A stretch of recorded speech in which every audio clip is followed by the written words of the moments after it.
What is happening, TwT fans? It is so good to be back on this June 18th, 2026. It's time for another Talking with Topher. This is episode 324. But before I get into anything else, let me start off the way I always do by saying thank you. Thank you to all of my subscribers. You are the reason I keep coming back week after week. If you're new, don't forget to subscribe, hit and click or smash that like button. You want an opportunity to be a guest or tell your story, or maybe there's just a story that needs to be heard, TALKIN with Topher at gmail.com. It's the official email of the podcast. Send an audio, video, or type it out. Don't forget about the Linktree link. It is in the description below the video, along with all of the links that are discussed on today's episode. They're all in that description below the video, so go click and do your own research. Now, with all the housekeeping out of the way, let's get into the episode. So, what's happening, everybody? How are you doing? It is, well, the middle of June, everybody. This is crazy, huh?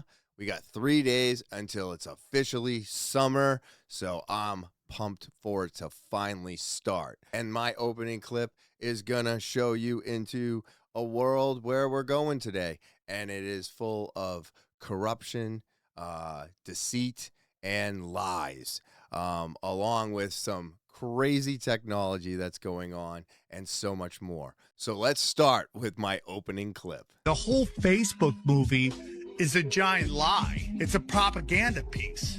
That was a Pentagon program called LifeLog. LifeLog is a Pentagon program that wants to collect all your data for your whole life. What day did the government stop the LifeLog project? Whoa. DARPA shut down the LifeLog project February 4th, 2004. What day was Facebook registered as a business? Oh my God. No way, bro. The exact same day. They don't even hide it, dude. It was created by DARPA. Yeah. They handed it to Mark Zuckerberg. And then the Vossel twins. What about the other? Yeah. That's all. And that's why they became the first Bitcoin millionaires, because they played ball. It's all theater, dude. So what is the purpose of LifeLog? To collect all your data for your whole entire life. Dude, what? That just gave me crazy goosebumps. Is that not right in front of our faces? Just like everything else that happens, they don't hide it. It's just that we choose not to pay attention to it. See, the rule of the game is if they put it out there in front of our faces and we don't do or say anything about it, then they just got the green light. So I believe that we need to be paying attention so much more to everything. And when something like this shows up and we're seeing the same days or movies that are predicting, which are not predictions, obviously, they know the files, right? They know what's happened. So they're not predicting the future. They're not predicting things. In a sense, what they're doing is they're writing they're telling you the story that's going to happen. They already know the story. But the thing is if they tell you and you do nothing, that's it, man. So DARPA made Facebook. Those guys didn't get pushed out. They got Bitcoin rich. So everybody got paid, and the narrative and the story is all fake. And all of this was actually LifeLog stealing all of your information, and has been. But they had to do it in a way where you had no idea that you were still using a Pentagon program. Kind of scary, isn't it? It's all there. It's always all there. We just have to keep connecting the dots. I want to thank the whistleblowers around the world because you guys all have the courage to speak up. And unfortunately, your lives are completely torn apart because of it, instead of the opposite of what should be happening from our government is you should all be lifted up and heard, and what you're speaking of should be dealt with. And I don't know if it means anything, but I'm sorry that it doesn't happen. And I think that obviously the way our government works today and is built is incorrect, wrong, and has nothing to do with the people anymore.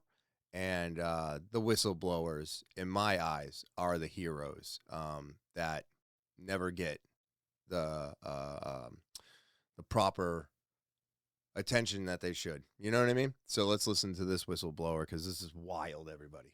Wild. It decreases the ability to produce white blood cells by 50% from your first vaccine. Then 8 weeks later, which is white blood cell reproductive system, so your ability to make another generation of white blood cells is 8 weeks. That's why they set it up 8 weeks later, to hit it again. So you hit the white blood cell ability while it's down. So now what you do is now they decrease the saline in the second one, and they increase the harmful ingredients. So now you have a shift in the ingredients. So they decrease the saline and increase. So now there's a shift.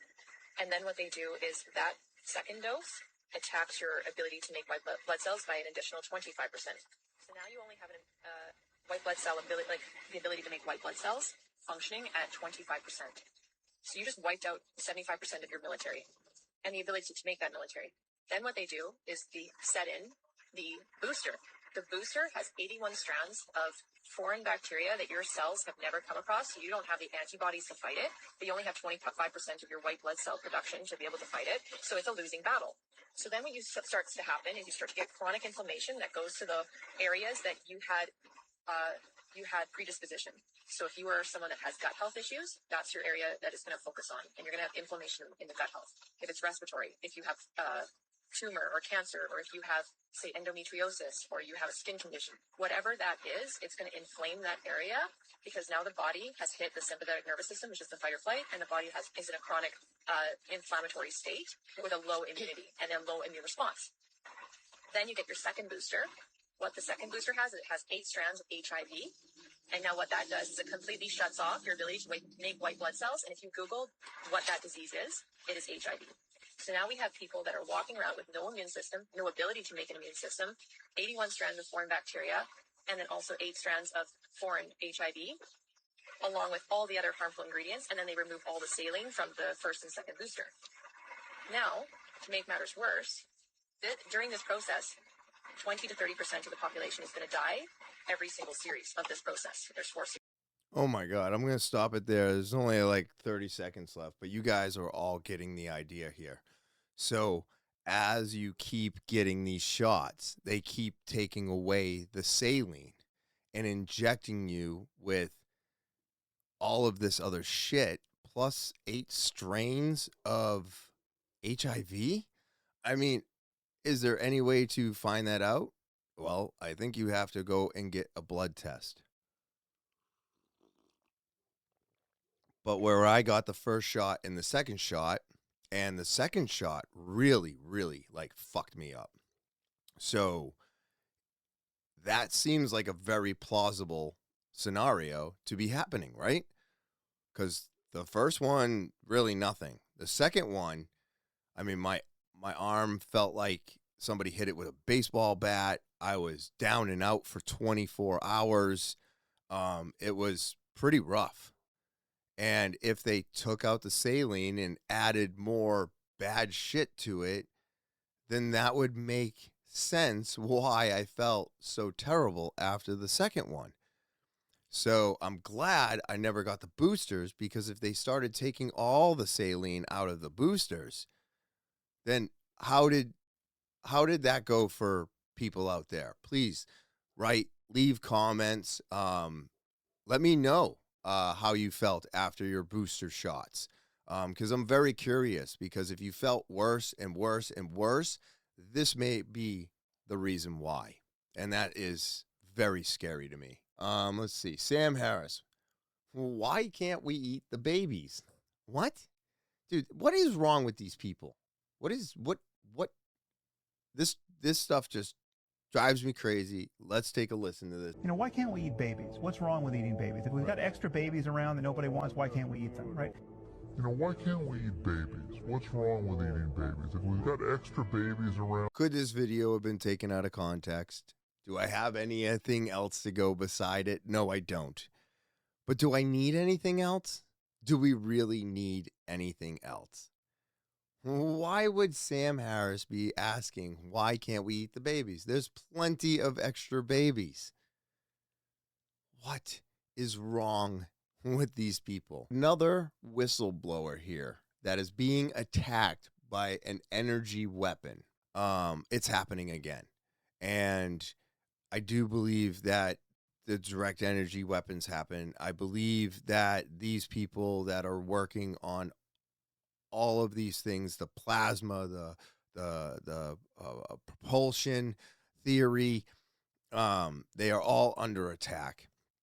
They have found out something that obviously we are not supposed to know about, and they are trying to make them all disappear. Well, it is now happening again, everybody. Look at this. Alyssa has been now targeted by a directed energy weapon, and she has fled the country because she's been digging real deep into this whole Zorro Ranch connection. And just like how the original investigation got cut short, I would propose they're trying to cut this one short. Right?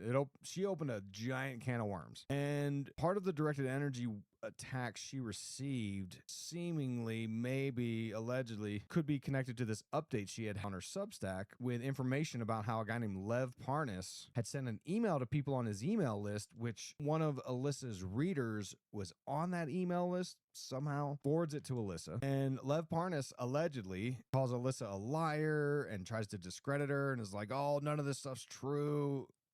And I'm like, gee, I wonder why, right? And she describes how she was attacked by a directed energy weapon. And I will read from her Substack. And I quote, yesterday morning, I was working at my desk in my home office when I heard a brief, high-pitched electronic sound from outside across the street. Immediately afterward, both my ears went muffled and began burning inside. I felt disoriented and foggy, experienced tremors, and lost my balance. Approximately 20 minutes later, it happened again. Went to the ER, did not have any condition the ER could identify through standard evaluation. Symptoms are consistent with a directed energy weapon of some kind. They make those here in New Mexico at the very labs I've been writing about for months.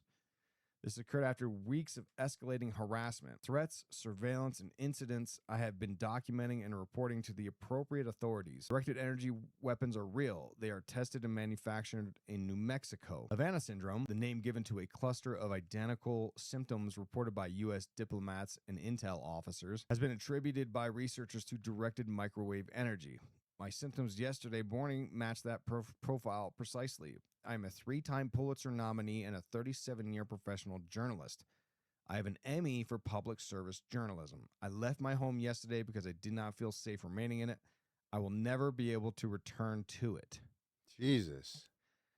And I'm recording this on May 27th, by the way, so there's probably going to be updates by the time you hear this. But she has some updates on her Substack about how this directed energy weapon most likely came from some private corporations that have 3D models of the inside of people's homes.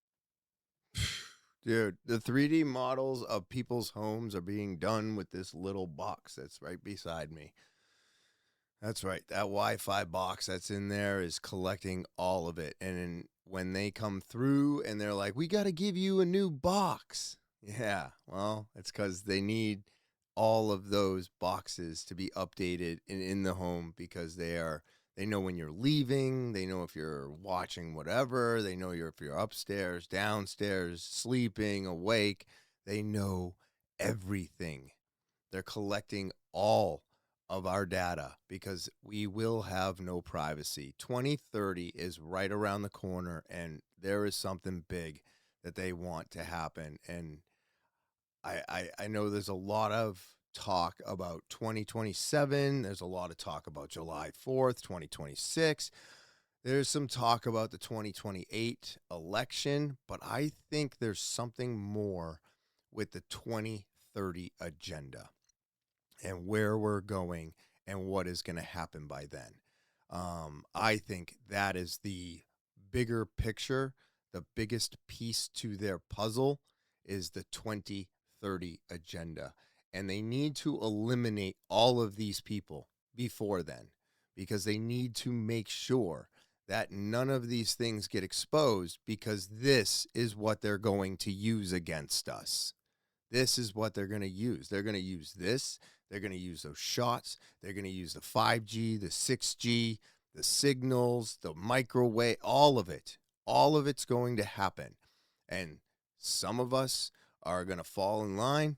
Some of us are going to fall dead, and others are going to fight back. But I think the only side that wins, and unfortunately, because I'm living in reality and I'm seeing what's happening today, and all the evidence shows, all of it, it all shows that they win. They get what they want. They get to touch the children. They get to steal the money. They get to run the world. And we all get to fall in line. And that's it. I don't know if there will be a different outcome. But I just believe deep down inside that, unfortunately, there's not enough people to fight back, you know? And that's worries me the most, because you know that this scientist that just left the country knows what she's talking about. We all know that they are not lying or making shit up anymore. So that is what scares me the most, is that these people are literally fleeing for their lives.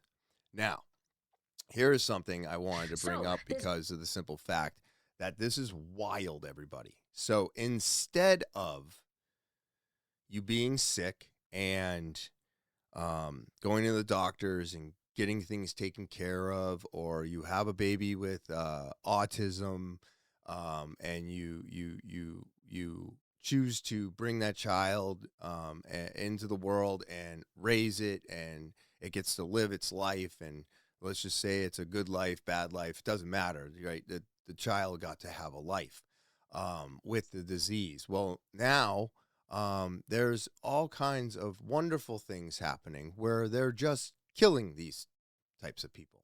They're giving parents the option to get rid of the child after birth.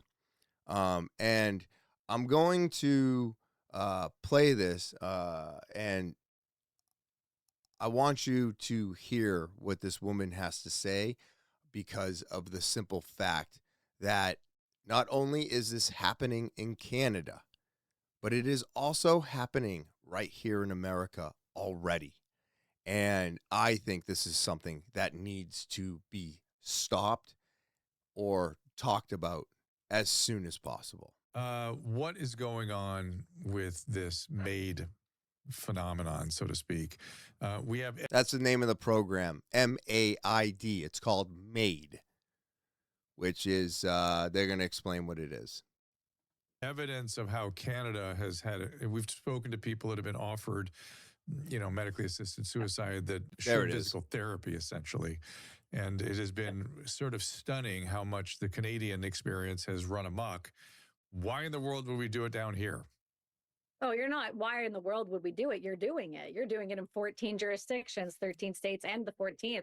And I think it's important to point that out, because the reality is Canada is your canary in the coal mine that nobody wants to pay attention to, but we're not the first to do it. We're just the ones to perfect it. I mean, take a look at the Netherlands. They're killing children with autism over there. Look at Belgium. Take a look at Spain with the Noelia Castillo case. I've been speaking with their family and talking with their lawyers. She was gang raped. I'm sorry, I'm used to YouTube. And, she took her own life, tried to take her own life, and then the government decided to euthanize her when she had a mental health disorder. So Canada is a problem. We are now about to hit our 100,000th murder, and we should stop calling it MAID, because that's not at all an acronym that is accurate to what this is. It is lethal injection with a paralytic that is a poison that's put into your veins and ends your life. It's not a medical procedure. It doesn't help you. It ends your life. We kill you. And Canada has become, in the past 10 years, we've killed 100,000 people. That's not anything small. The numbers that you just put on the screen are just from last year alone, 16,499. And we are now the leading, almost the leading cause, 5.1%. Like you've got on the stats there. But the reason why I've been speaking so emphatically about this is because I currently qualify for MAID in Canada. I am a combat veteran with a laundry list of ailments that starting in March of 2027, they will euthanize you for. They will not provide you treatment, psychedelic assisted therapy, any actual meaningful support. They will offer you electroshock therapy like they did to myself and many other veterans that I know. And then they will offer you eugenics. But as you can see, she is fine. There's nothing wrong with her. She has some complications from being in the combat zone. And instead of, so she, in a sense, she's afraid to go to the hospital right now, right? Because if she goes to the hospital, they're not going to help her. They're going to offer her this MAID program so that she can just end her life.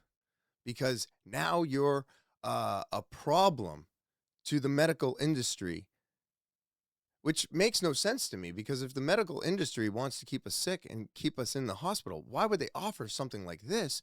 Now you don't make them any more money.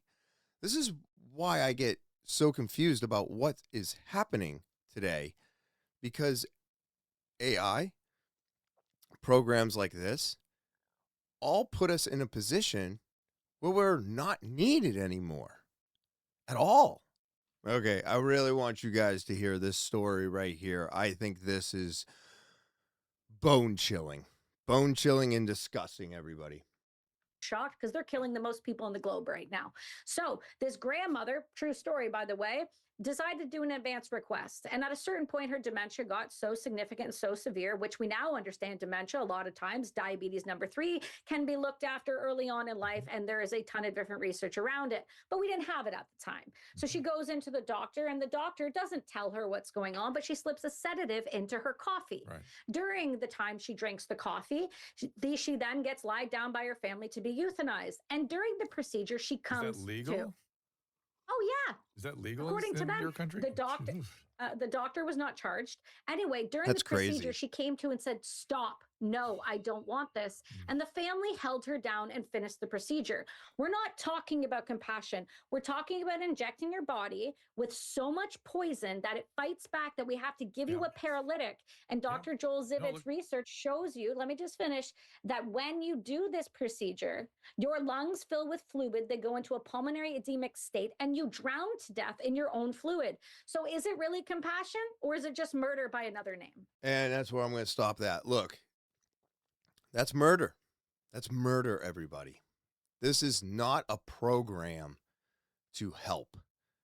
This is a program that allows you to murder. And if I'm not mistaken, it was Dr. Kevorkian, who I believe is still in jail today for doing the exact same thing. Why is he in jail? Because this is absolutely illegal. The fact that Canada is allowing their doctors to do this type of stuff, the fact that family members get behind it, is wild. Can you imagine holding down your grandmother as she's saying, "I don't want this"? And you're just like, would you hurry up with the shot? That's insane, dude. I'm having a hard enough time putting my fucking dog down that has, unfortunately, a giant tumor in his mouth. And there's nothing they can do about it. There's nothing we can do for him.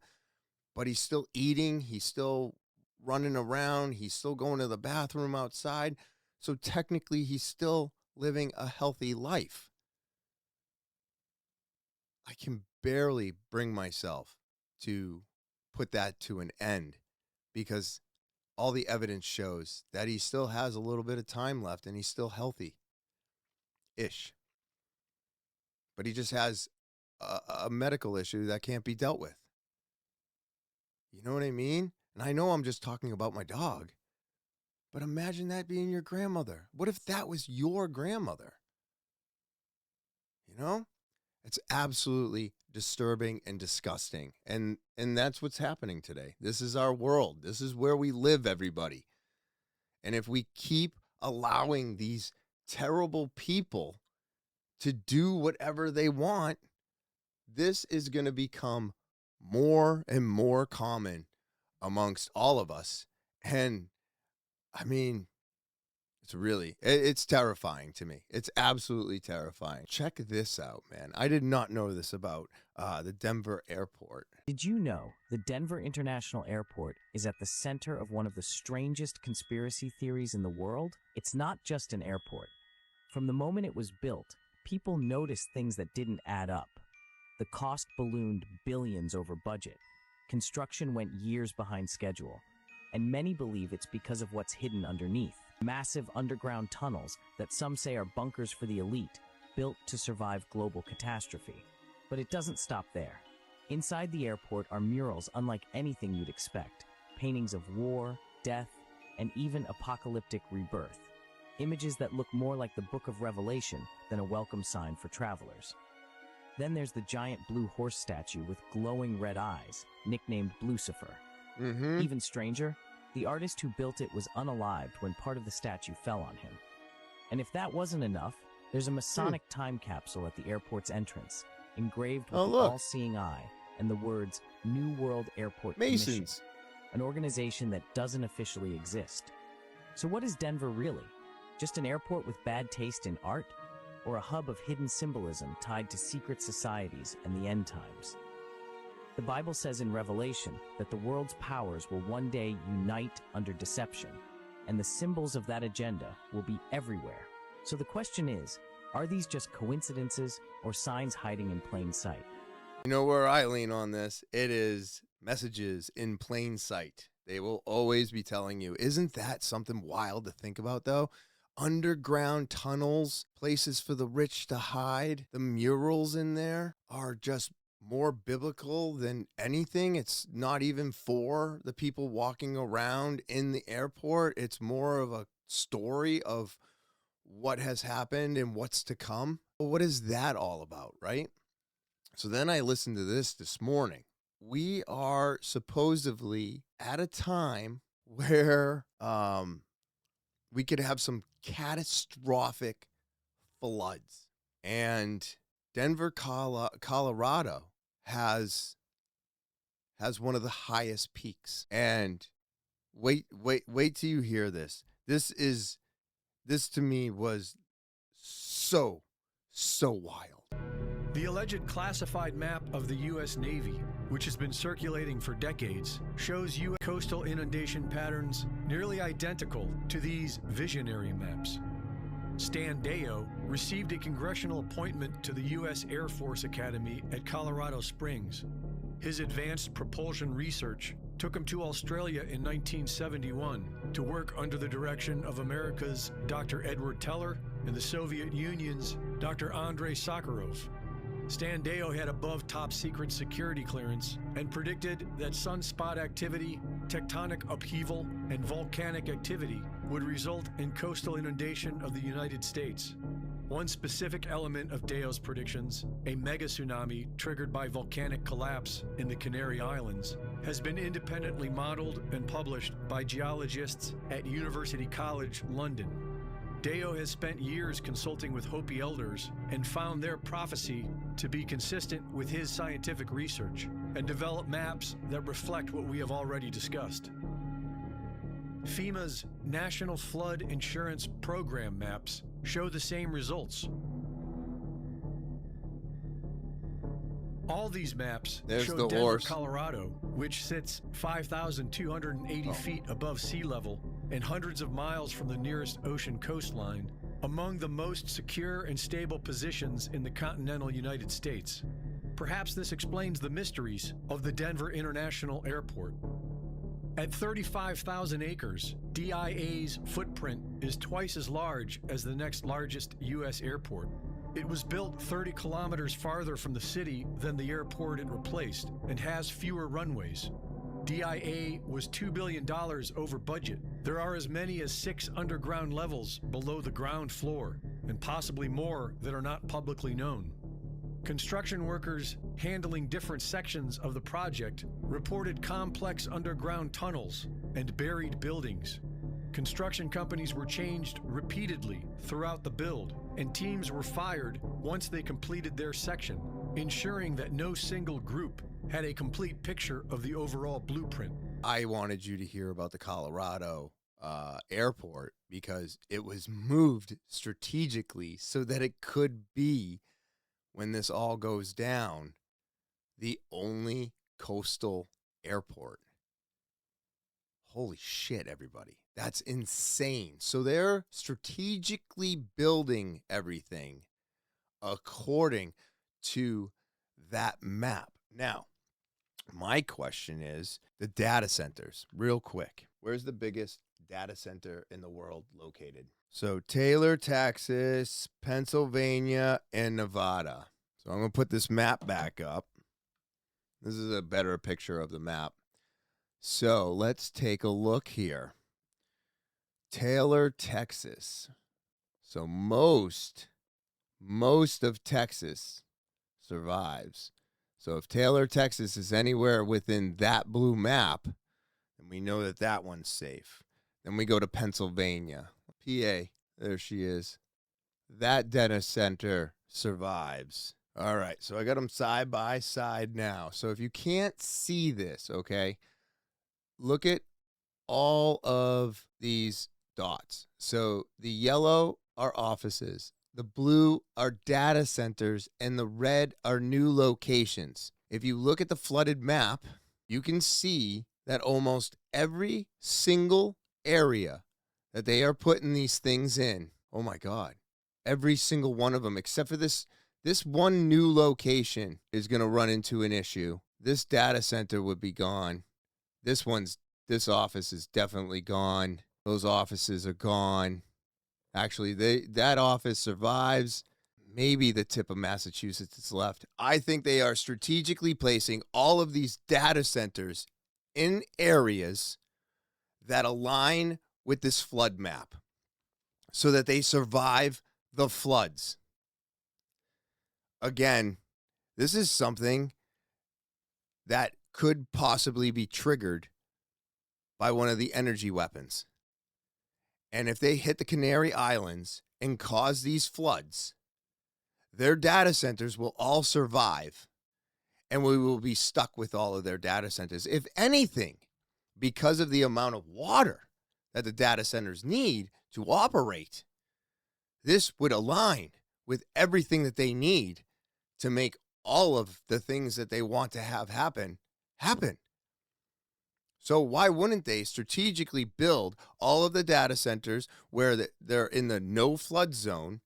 We have the only coastal front airport in Denver, Colorado, which allows all the elites to still leave and come back because flying will be eliminated for everybody else one day.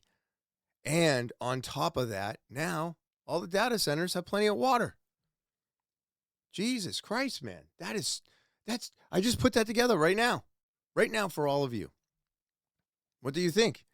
Let me know your thoughts. Look into this. Have you seen these flood maps? Have you heard about the Denver, Colorado airport being the way that it is, or being moved to a strategic point to be up against the coastline that could possibly exist after major flooding? Have you heard of any of this?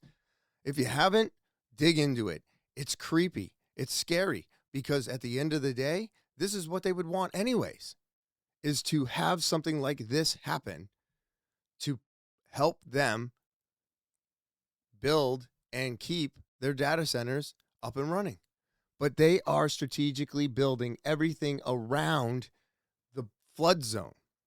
And as of right now, I'm only going to talk about this, but this is happening. Rising seas will swallow New Orleans relocation planning. Must start now, scientists say.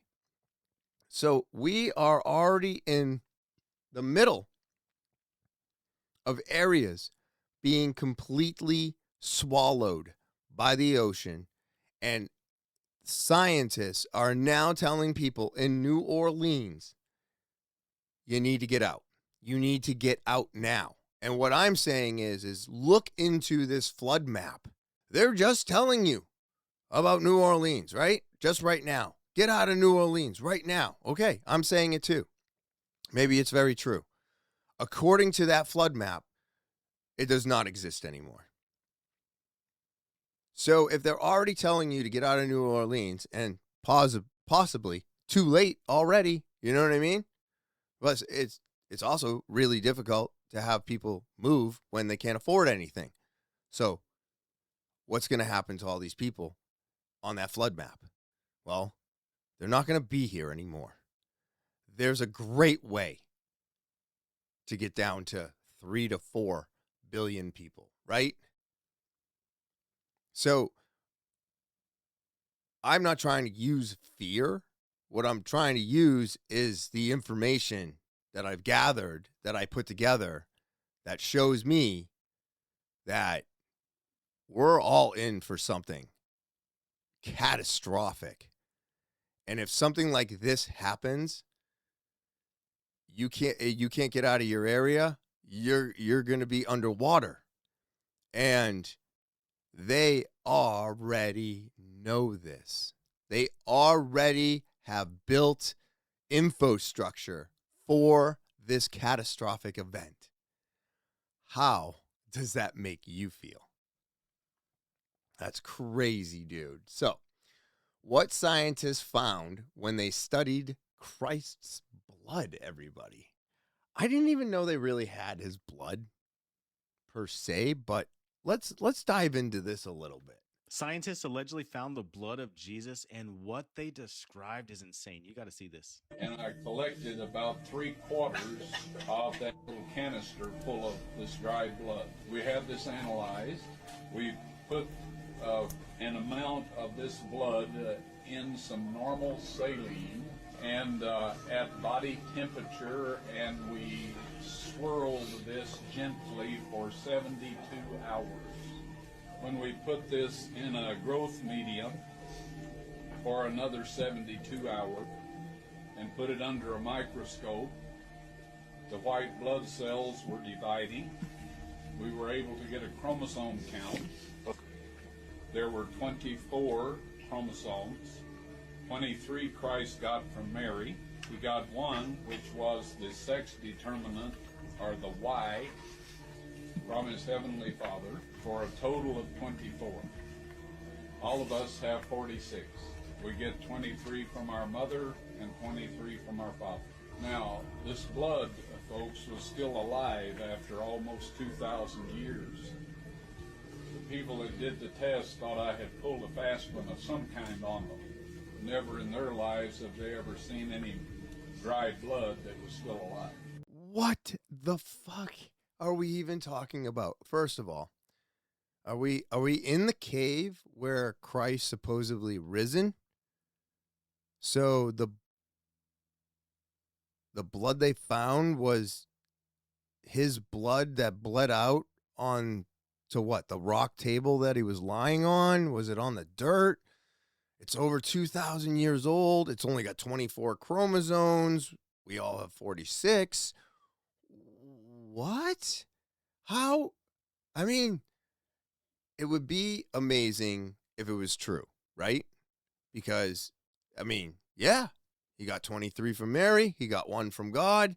That's Jesus. 24 chromosomes. But is it possible for that dry blood to be still accessible?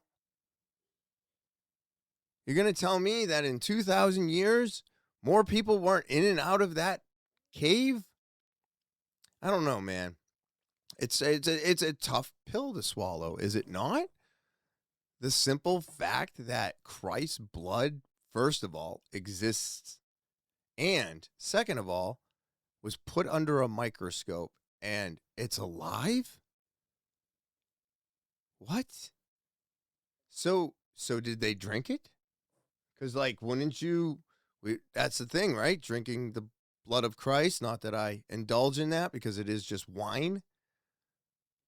But he turned his blood into wine, remember? Yeah. I don't know. The whole thing with alcohol just fucking bothers me. Everything with alcohol bothers me.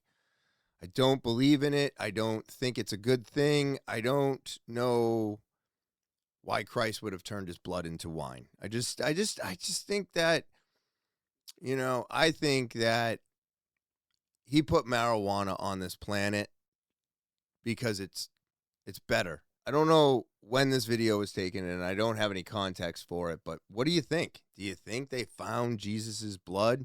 Do you think it was still alive? Anything's possible today, isn't it? So we've all heard, I've talked about the fallen angels, we've talked about the Nephilim, and we've talked about the giants. And all of these things seem to be more true than dinosaurs and round earth and all the lies we've been told. But what if celebrities are actually fallen angels?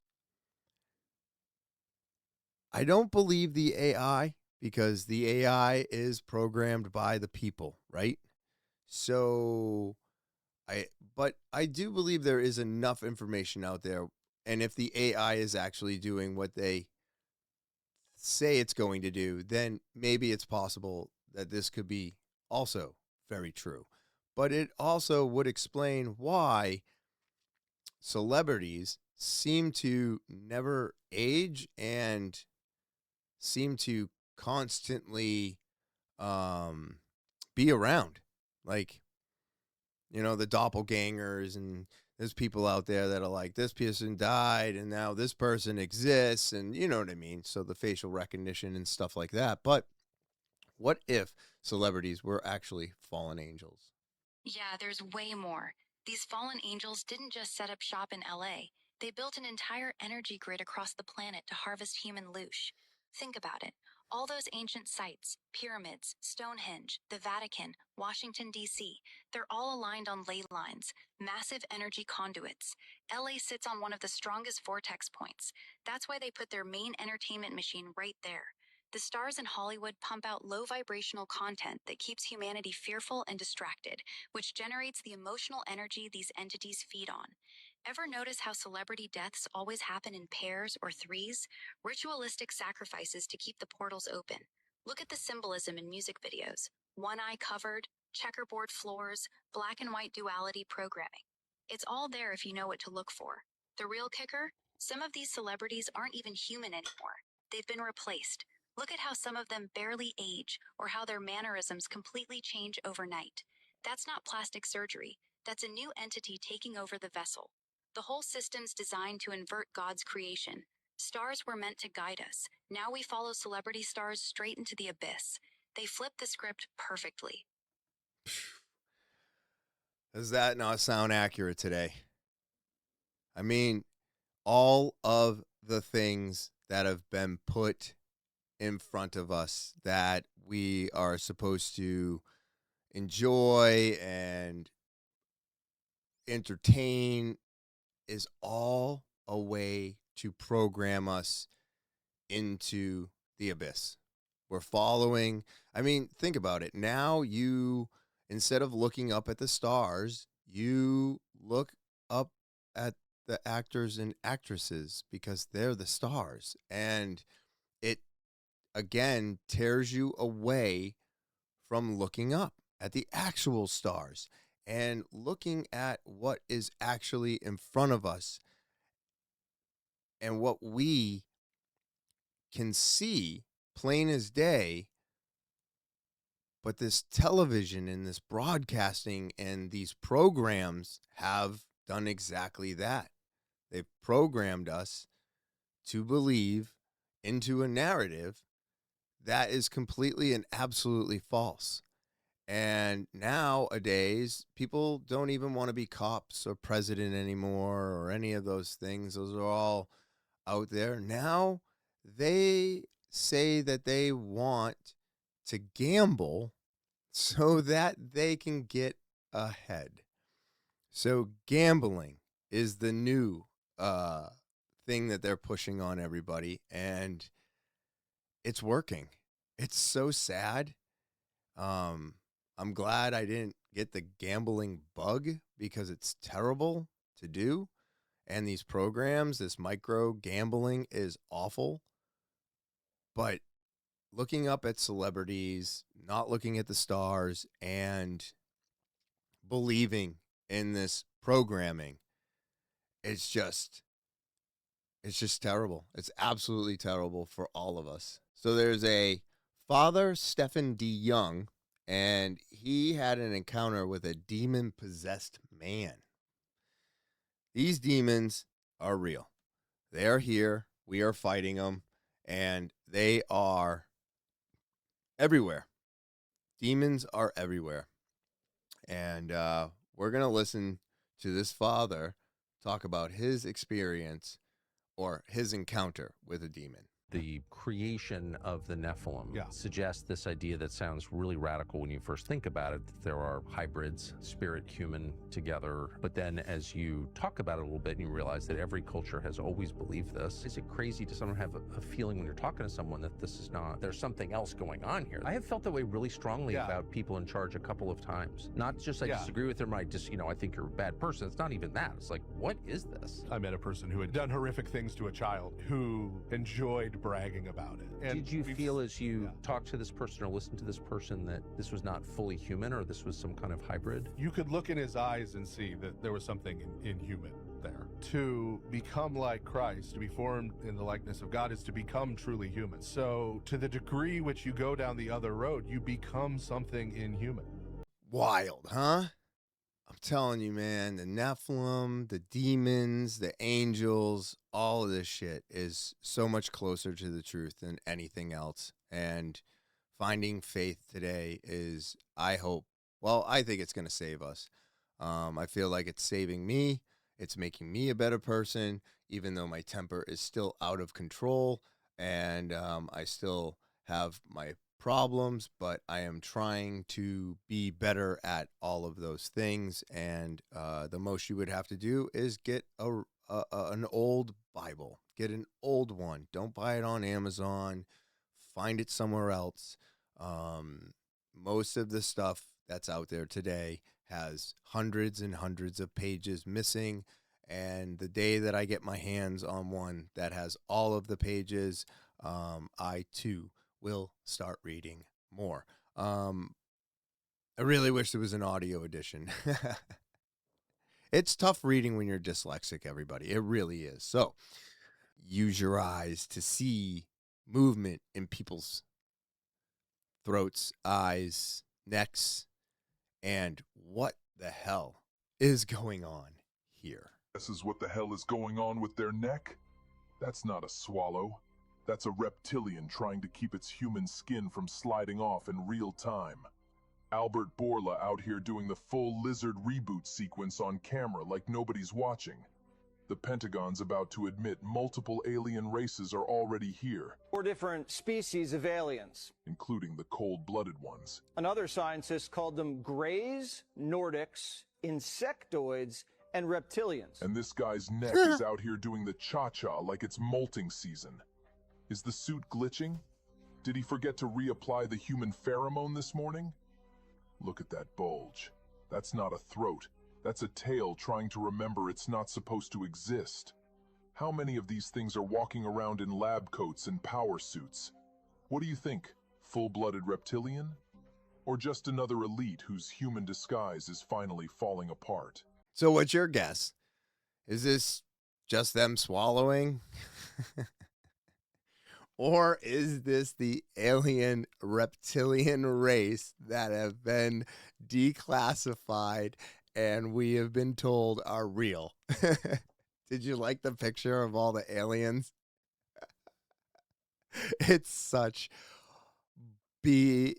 just bullshit, everybody. It's such bullshit. This alien invasion thing, these aliens that exist, these videos that are coming out. Aliens in shackles, aliens in military meetings, shaking fucking hands. This is very clear video, which is a nice thing because most of the time these are all grainy and you can never see any detail. But could they be the reptilian race? And maybe they're literally trying not to crawl out of their skin. I don't know, but it sounds more plausible than anything else, but I still don't believe in aliens, everybody. You can tell me that they're real, but I don't believe you one iota. We are going to discover the chaos that followed 1776, everybody.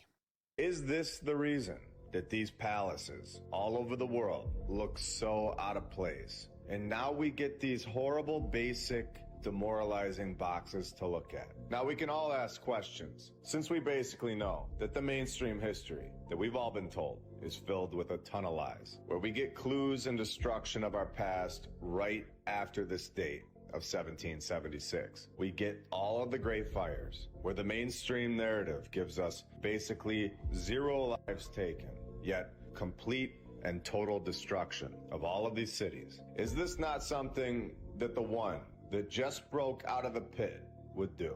That he should deceive the nations no more until the 1,000 years should be fulfilled. After he should be loosed a little season, catacombs, great fires, complete chaos, wars, total manipulation, worldwide confusion for decades, the food that we're fed, the water, inverting everything, calling it Lady Liberty when it's really a man, power, control, separating families, creating 2 asylums, an orphan asylum for the kids and an insane asylum for the adults, resetting everything, and then sending us back to the horse and wagon era, entrapping us on this false map.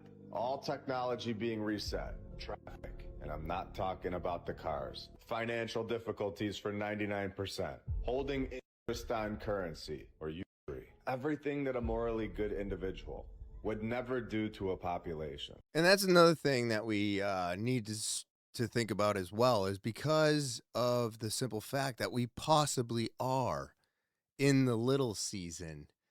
I don't think there's ever been peace. I don't know. This is a tough one for me because of the simple fact that I believe that all of these things were destroyed. All of those things were invented, and the reset did happen. I think we're in the middle of a bigger reset right now.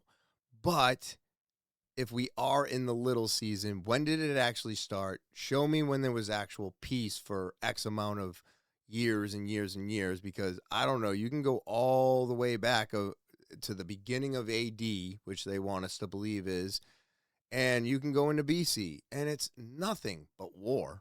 It's nothing but misery. It is nothing but suffering.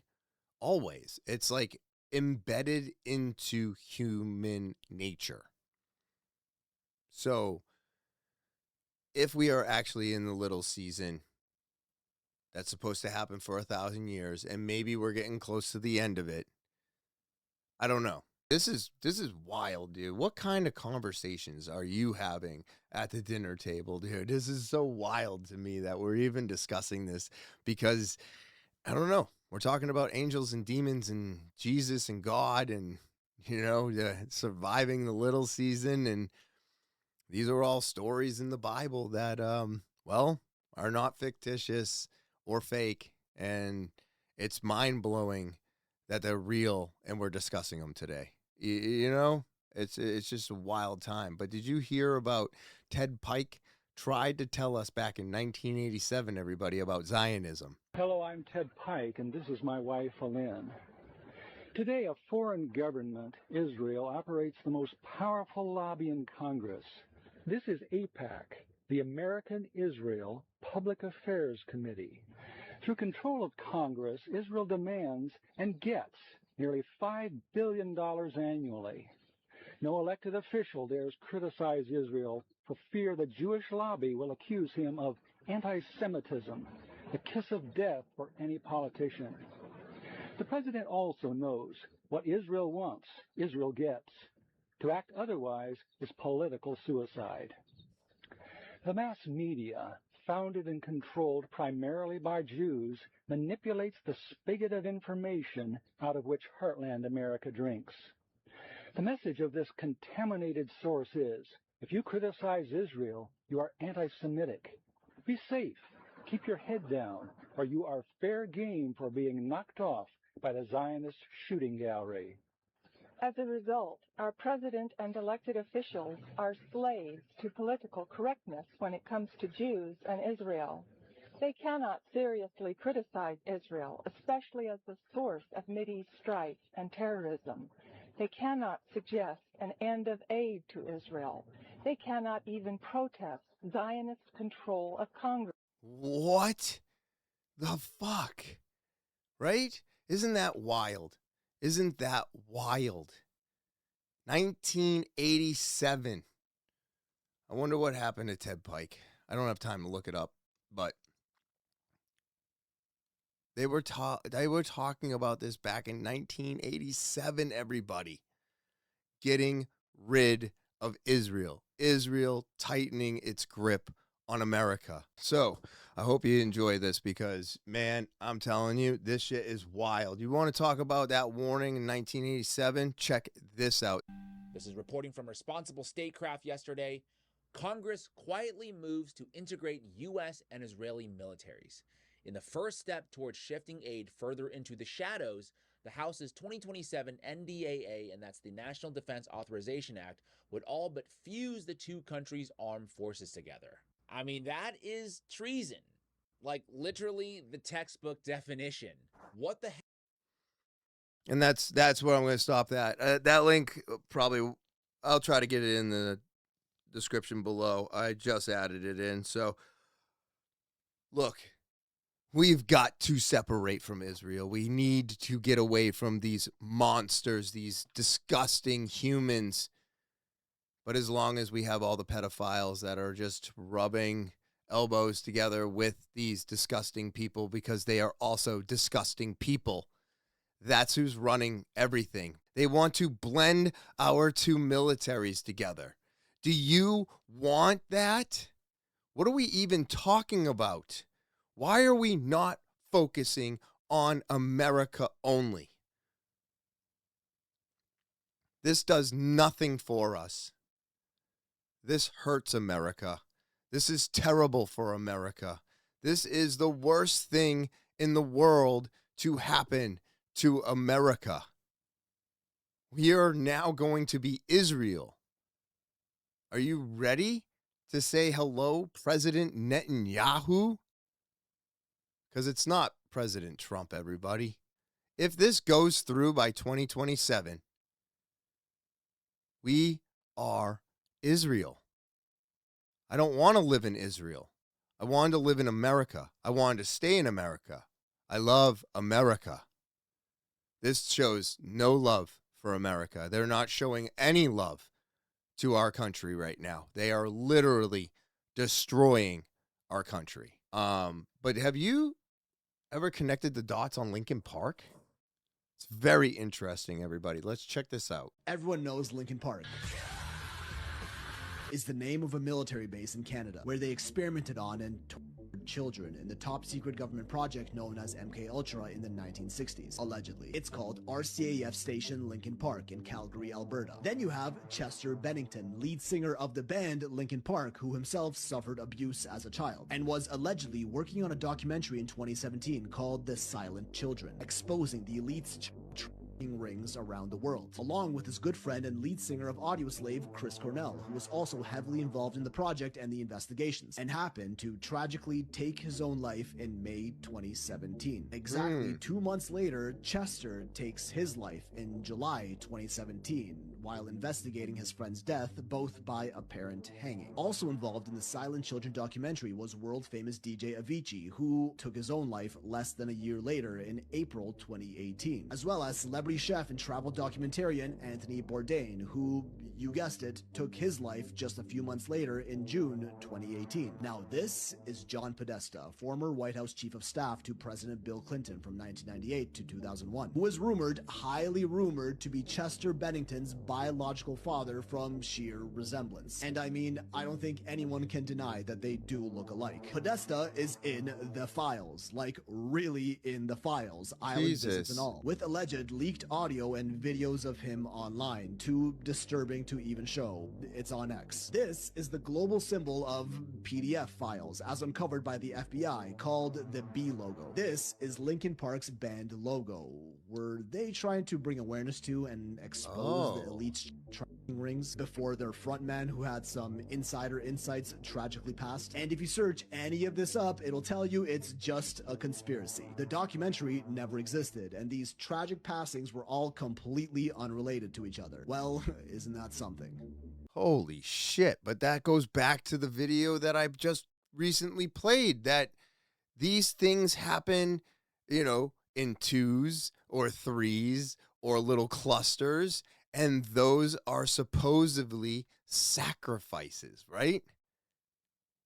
But this is what keeps happening. People keep finding out information, and they get to a point where they open up something that nobody wants you to see. And then all of a sudden, people are just taking their lives, because that just happens on a regular basis.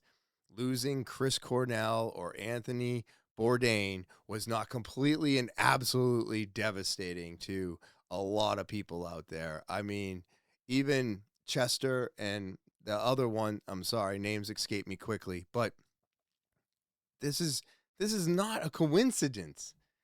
This is not, it happened at separate locations. No, they were all linked.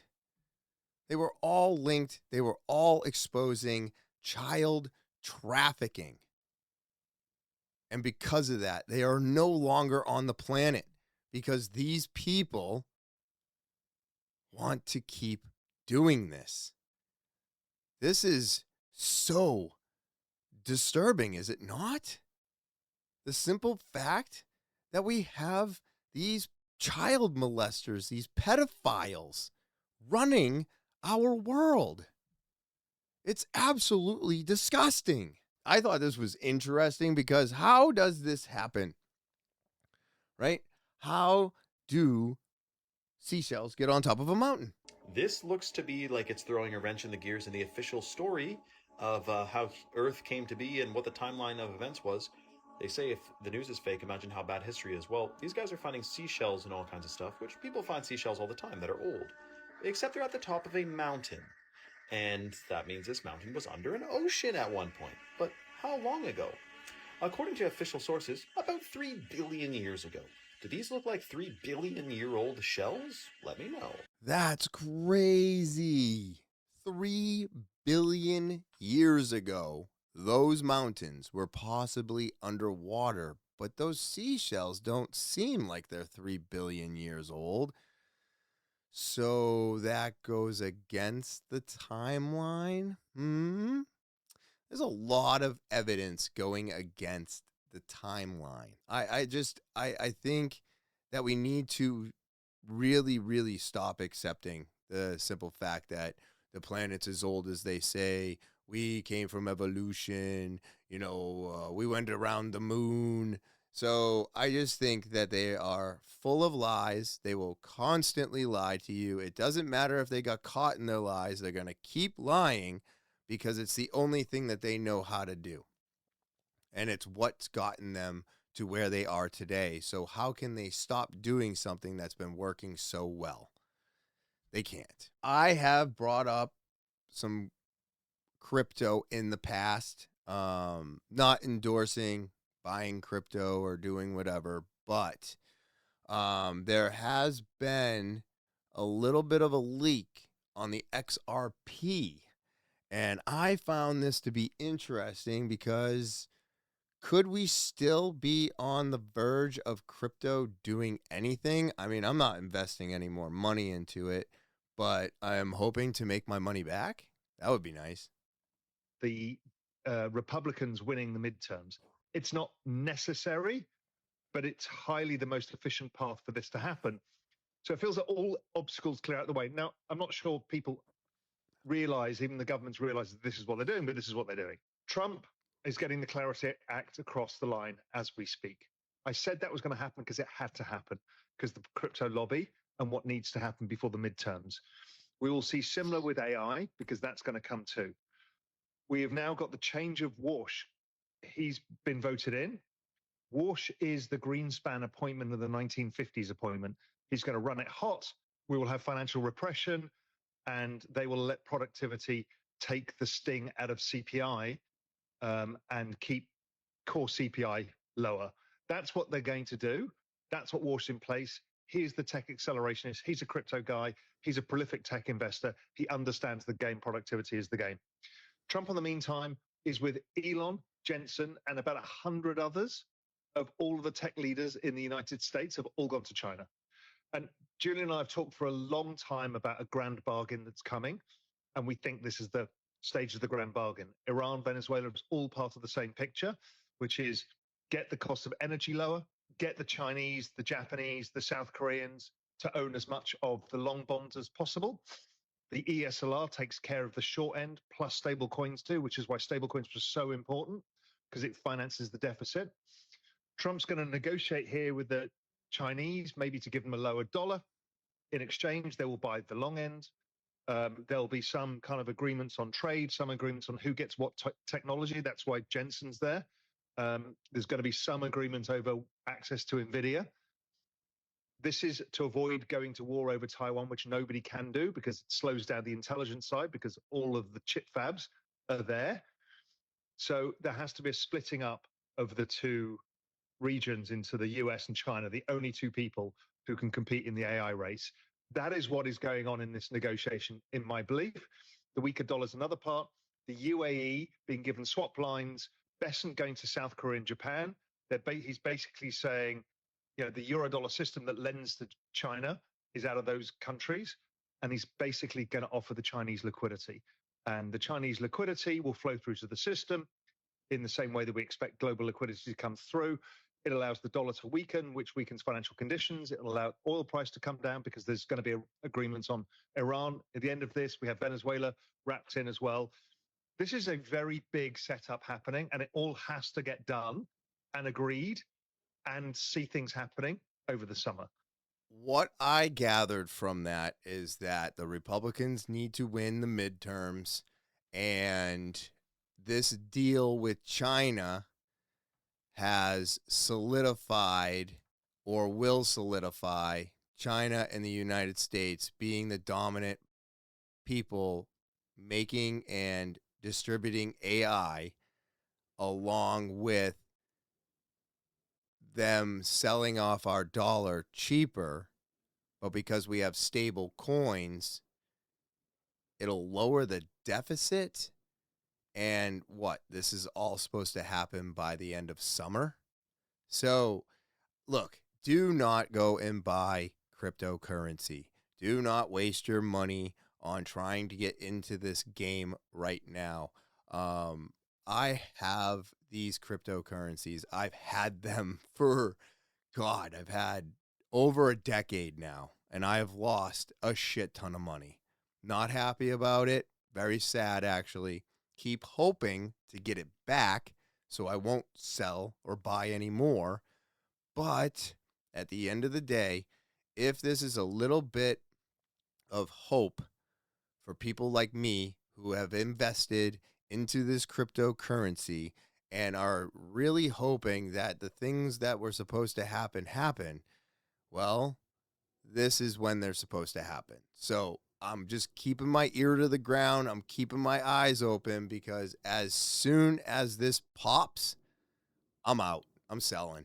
I'm going to make all my money back plus some and get out. And I'm not going to leave like the US. I'm not like getting out. I'm just saying that, like, maybe financially I can get out. You know what I mean?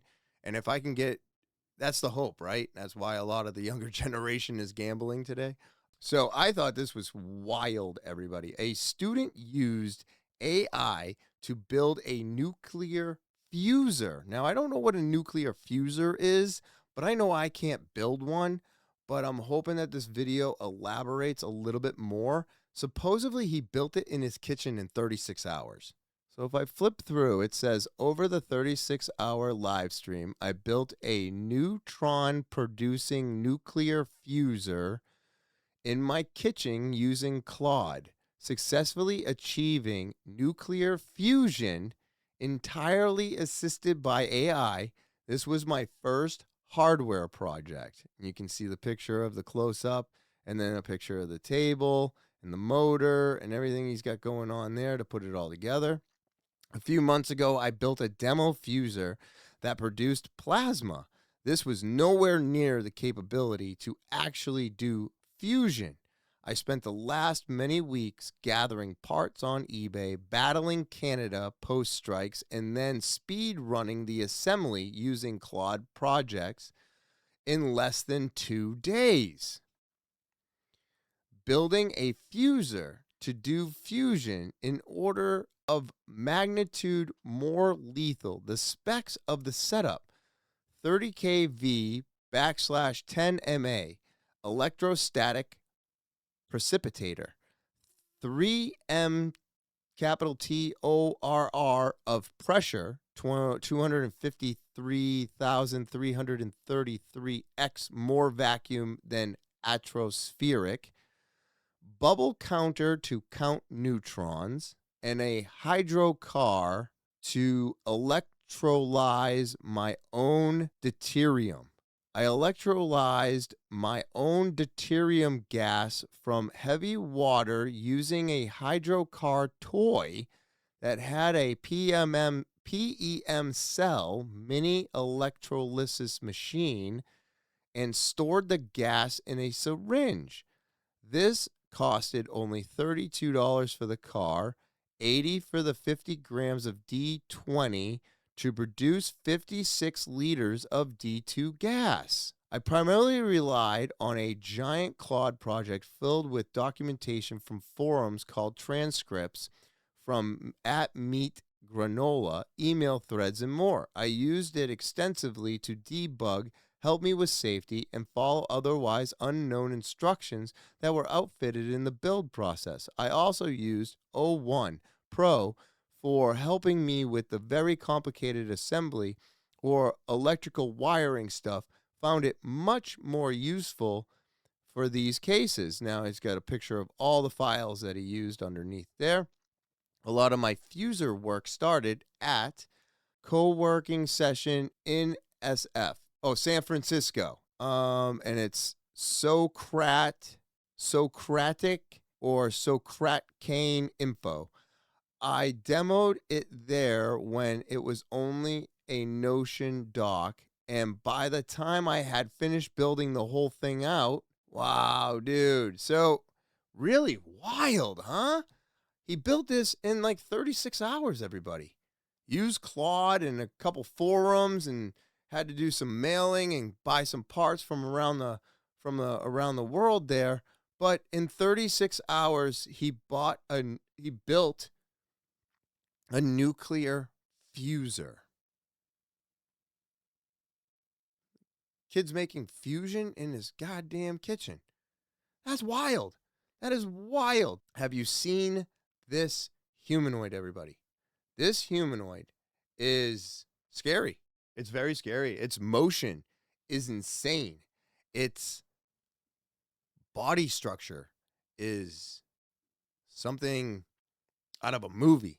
Check this out. 1,000 muscles built from a 70-year-old invention that the entire robotics industry threw away, and one startup just used it to embarrass Tesla and Figure AI. Meet Clone Robotics, founded by Dhanush Radhakrishnan, who looked at the same muscle technology Joseph McKibben invented in 1957. Here's the part nobody talks about. Every humanoid robot ever built uses electric motors, rigid, loud, and limited. Tesla Optimus has 30 degrees of freedom in its entire body. Clone upgraded McKibben's original concept to hydraulic myofibers that contract in 50 milliseconds, built 206 polymer bones with 1,000 muscles at exact anatomical points, and their upper torso alone has 164 degrees of freedom compared to Optimus's 30 for the whole body. Here's where it gets insane. Clone just revealed they can manufacture this entire system for under $20,000 by producing artificial muscles by the kilometer, and every competitor is spending hundreds of thousands to build something with a fraction of the range of motion. But the craziest part? The technology every major robotics company dismissed for 7 decades just became the cheapest and most capable approach anyone has ever built, and it started with a father trying to help his daughter move again. What?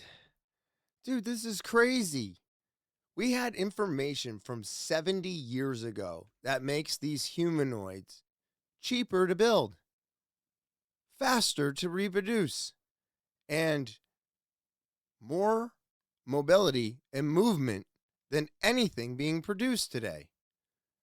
I don't know if this is a good thing or a bad thing, because I'm sure if the military gets its hand on it, it's always a bad thing. But man, isn't this wild to find out that the range of motion is extremely limited because they're trying to invent a new motion, a new way of motion, a new movement in these humanoids. And instead of just using somebody else's research and building off of it like that guy did, and now he can produce these things $20,000 a whack instead of hundreds of thousands of dollars, which makes them more affordable, which means they need less money to be invested or whatever. But at the end of the day, it's kind of creepy though, huh? But what a great idea. Build an actual bone structure. Put actual ligaments in the damn thing, you know? And now your range of motion has quadrupled and is even more human than any of the humanoids built today. It's wild to me. So we've all heard the Disney stories, right? And we all think that they're so great, and the princesses and the princes and, the good and the evil. And what if all of the Disney stories were just rewritten to be these wonderful things that we remember?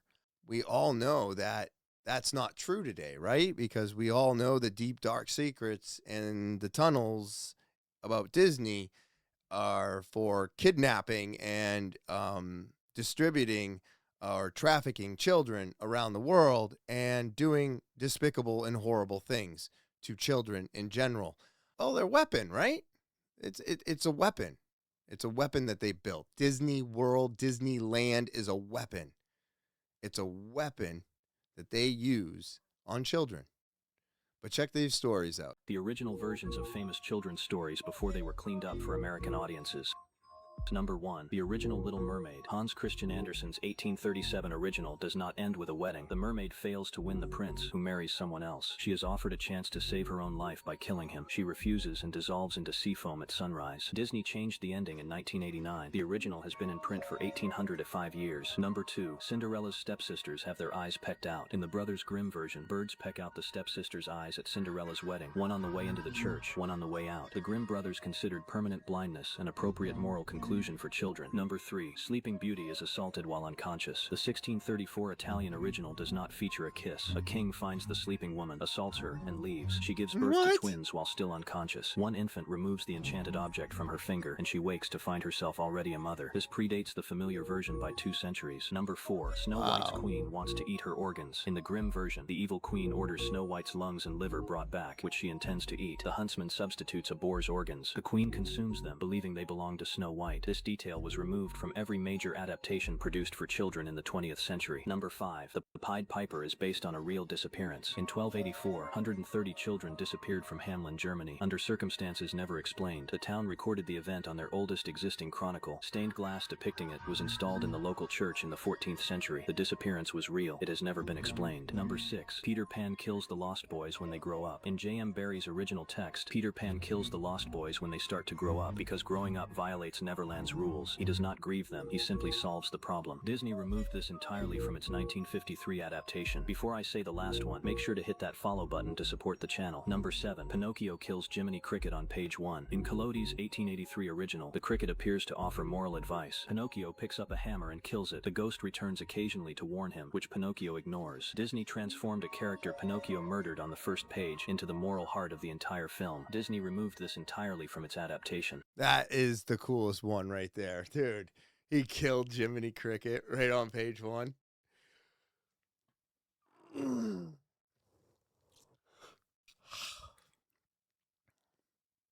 That is too funny. Literally. Hey, I'm Jiminy Cricket, man. I'm here to help you. And squish. Fucking get out of here, dude. I'm not listening to you. And every now and then the ghost shows up. But we all knew and have heard about Peter Pan actually killing the Lost Boys, which turned out to be the pirates. And that's why there's pirates in Neverland, because it's the Lost Boys he tried to kill and couldn't. So they just became pirates and fight against Peter Pan. Peter Pan is actually a very dark entity and or human, because he steals children and then kills them when they grow up. So Disney is always and will forever be a demonic, dark thing to me. And it makes me feel better about the fact that I absolutely despise and never want to go back to Disney. And I felt this way long before I had any of this information. The only thing that really makes me feel good about it is that they solidified and definitely was like, you were right for feeling this way about our place, because I just have always had a disdain for Disney. I've never enjoyed it. I didn't really care for it. Sure, did I enjoy the roller coasters and all the times that we went there for the family vacations? Of course I did. I was a kid once too. Luckily, I made it out alive. But a lot of people don't, and there's still people disappearing there, I'm sure, today, which just is so evil, but really, really, really eye-opening here, because all of the stories were all rewritten to sound all pretty and perfect for all of us. Kind of like all the things that are happening today right in front of our faces. They're telling us, and we're not reacting, which is giving them the green light to continue doing what they've always been doing, which is lying, cheating, and touching children. What a dark world we live in, but it is our reality, and we need to wake up to it. I just want to thank everybody out there. I want to thank all my subscribers for everything that you do. Leave your comments. If you're new, remember to subscribe. Go ahead and click that button. Don't forget, and set the alarm so you know when all the new episodes upload. If you want to tell your story, or there's a story that needs to be heard, or you just want to be a guest on the podcast, talkinwithtopher@gmail.com. It's the official email of the podcast. Send an audio, video, or type it out. Linktree link. It's the easiest way to get access to everything TWT. It's in the description below the video, along with all the links today that were discussed. Go click, do your own research. And with that all being said, I hope everybody out there has an amazing Thursday. I hope you enjoy your weekend. And as always, I will talk to you next week.